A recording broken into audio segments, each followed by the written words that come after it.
When you're just starting out at this filmmaking thing, you gotta make some good mistakes in order to get better, and well, there's some common ones that we all seem to make. So barring the obvious mistakes like bad acting, overexposed shots, lack of focus, I thought I'd take a moment to highlight, if you will, some of these more common mistakes. Let's get into it.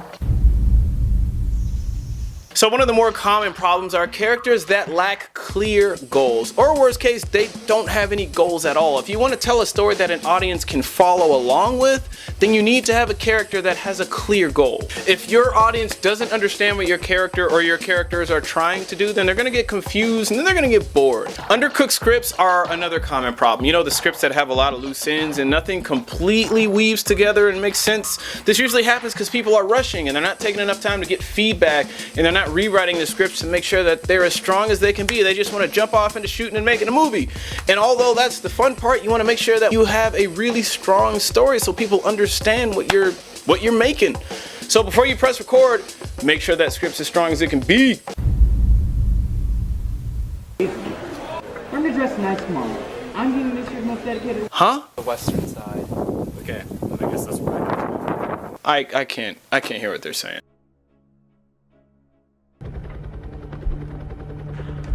Why am I not hearing any footsteps? If you have bad sound in your film, that is the first thing your audience will notice. Having bad sound is like a huge red flag that screams out, I'm an amateur.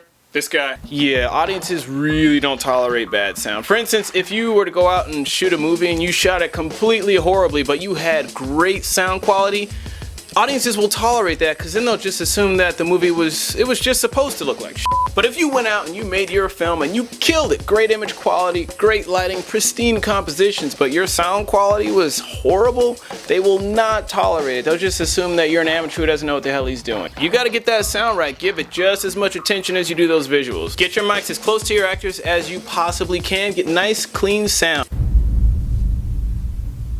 So no matter how good you think you are, a 16-year-old will never play a convincing drug lord kingpin. And your classmate, who is the same age as you, by the way, will never believably be able to play as, say, your mother. We see this kind of thing all the time, you know, we'll write roles for another gender, another ethnicity, or a completely different age group, and we'll try to cast people who are completely not fitting of that demographic. But there's only so much you can stretch before it just becomes completely unbelievable. You can usually find a lot of what's called dead space in beginner's work. Dead space are areas in the frame where there's not a whole lot going on. Actually, there's nothing going on. It's just kind of wasted space. Sure. to you. You're too weak in your current state. Go ahead and believe what they do on chicken farms. Because people... It doesn't really look very good, and it usually means that somebody's not applying the rule of thirds, they don't know about it, or they're rushing and they're not paying attention to what they're doing. You can use this like guide grid. Most cameras have them. If you're not familiar with using it, then it takes a little practice to get used to using it, but it's a very valuable tool for helping to find balance and symmetry in your compositions. Using the rule of thirds gets you shots like this, and shots like this, and shots like this. Symmetry, balance, attention to detail. Do not just press record. Take your time. Find the symmetry in your locations, the symmetry in your shots. Carefully compose your shots. Another common problem that you see are shots with no depth. You see actors that are filmed up against walls and in corners. Pretty much makes for very boring, flat compositions that are uninteresting to watch. Get your actors away from those walls. Get some depth in your shots. When I'm composing shots, I'm always looking for ways to get more depth. Here are some examples of shots with depth. Notice that there are layers to these shots. Something's happening in the foreground and something's happening in the background. The shots are so much more rich, they're more dynamic, and they're more interesting to look at. If you watch my short film Seafood Tester, you'll notice that there are a few shots where the camera isn't exactly in the same room as the actors. We were deliberately shooting through doorways to catch the action because we're shooting in a very small apartment, so that was one way that we can kind of add depth to our shots. FYI, if you're at a location that has little itty bitty rooms and no room to roam, shoot through doorways. It's a great way to add depth. So I got two words for you. Production design. You see white, naked, plain, uninteresting walls everywhere in amateur work. I just took your advice and I got to eating, bro.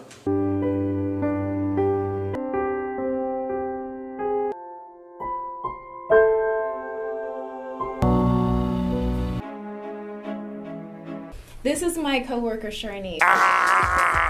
It's like a white prison. It's like a limbo, like an infinite in the Matrix. It's so mind-bogglingly white and plain. Put some pictures up, put some magazine clippings up, posters, paint the walls, do something, do anything. What if I shot this entire YouTube episode with white walls? Kind of lame, right? Sometimes it can't be avoided and you don't have control over your location, in which case, yes, I get it. But in those instances where you can do something about those white walls, do something about those white walls.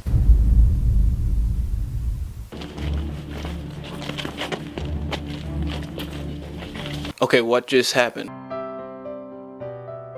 Alright, I can't see anything. Guys, lighting isn't an option, it's a requirement. If people can't see what's going on in your film, they're gonna lose interest. Shots that aren't lit typically look very flat and dull and uninteresting. But please believe, if you know how to light, you can make your super cheap movie look very expensive. If you don't know or understand lighting, there are plenty of resources online where you can get your knowledge up. Film Riot, Basic Filmmaker, behind the scenes footage of Freddie W. and Corridor Digital, American Cinematographer Magazine, behind the scenes footage of any movie that you watch.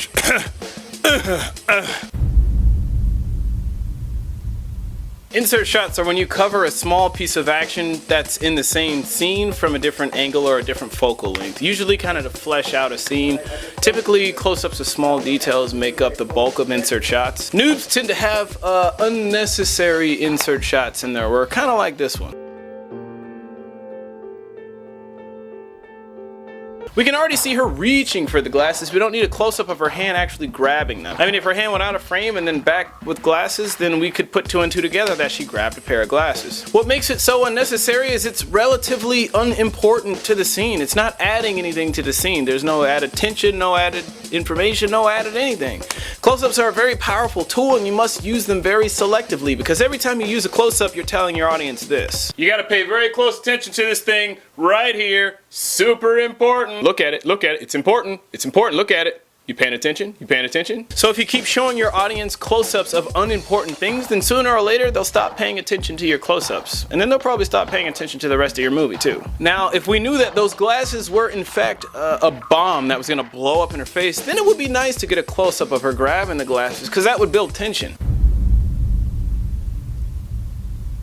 So some people call it shoe leather. There are different names for it, but it's basically when you see people doing uninteresting bits of action that you don't really need to see, like going in and out of doors, or coming in and out of houses, or walking from here to there.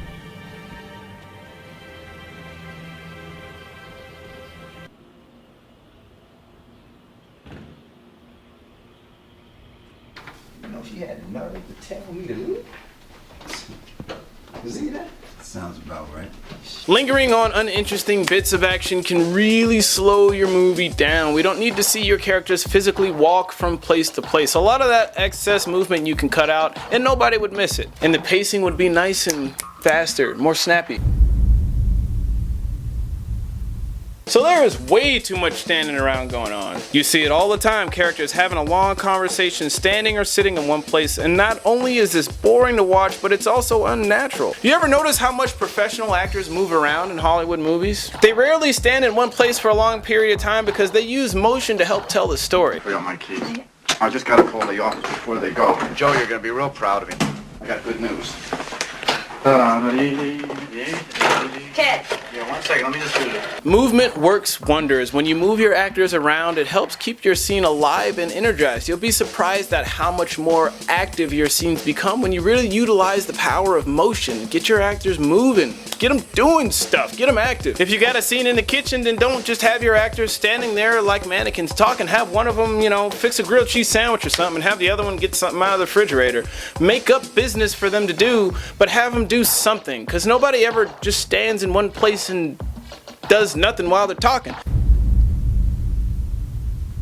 Now, every story needs a certain amount of dialogue to set things up and get them moving, but there's a common tendency to rely too much on the chit-chat. I mean, some films are all chit-chat, nothing but talking heads. You can replace some of that chatter with action. Do the whole show don't tell thing, You'll be surprised, it makes things more interesting to watch.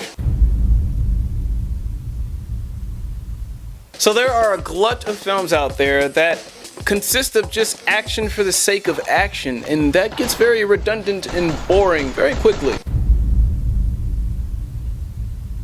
So how many times can we start a movie off with someone waking up in bed? The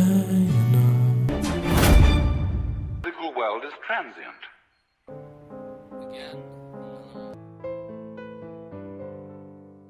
Man, that's such an overused way to start off a film. It's just one of many cliches out there, and if you watch enough films, you'll start to recognize all of them too. Now, I'm not saying that you can't use them, but what I am saying is if you are going to use a cliche, then you should try to find a way to make it interesting, find a fresh spin on it, something that would make it different than what we've seen before.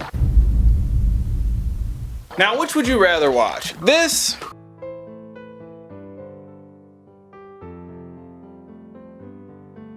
Or this?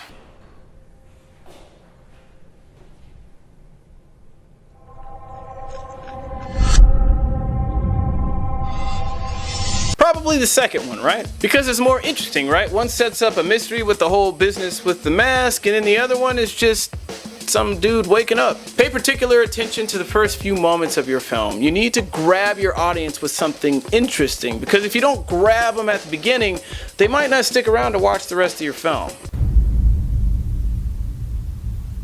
Now, to be fair, I mostly see this in action short films, but sometimes I see it in dramas too. The music is either way too epic for what we're actually seeing,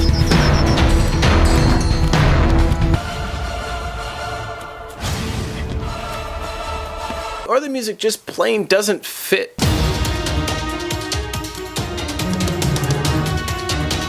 The musical intensity is way up here, but what we're actually seeing story-wise in the scene is way down here. I hate to say this, but sometimes the easy choices that come to you for selecting music for your film aren't necessarily the best choices. Now, there are a lot of royalty-free music sites out there where you can kind of troll around and find music for your film, but you've got to be very selective about the music you pick on these sites because, to be honest with you, a lot of the music on them is very generic. And you also might want to consider that your film or the scene that you're thinking you might need some song for may not actually need it. I would rather have a movie with no music than generic music. So there you have it. I think it's very important and worth mentioning though that if you are learning filmmaking and you're out there making movies, you are going to make a lot of mistakes, and that's not a bad thing. That's actually a very good thing, because that means that you are doing something and you are learning from it. I once heard someone say that the best thing you can do is the right thing, the second best thing you can do is the wrong thing, and the absolute worst thing you could possibly do is nothing at all. So as far as I'm concerned, as long as you're out there making films, making good mistakes, and learning from them, then you're on the right track to becoming a better filmmaker, hands down. And yeah, I believe that's all I got for you. Deebert out.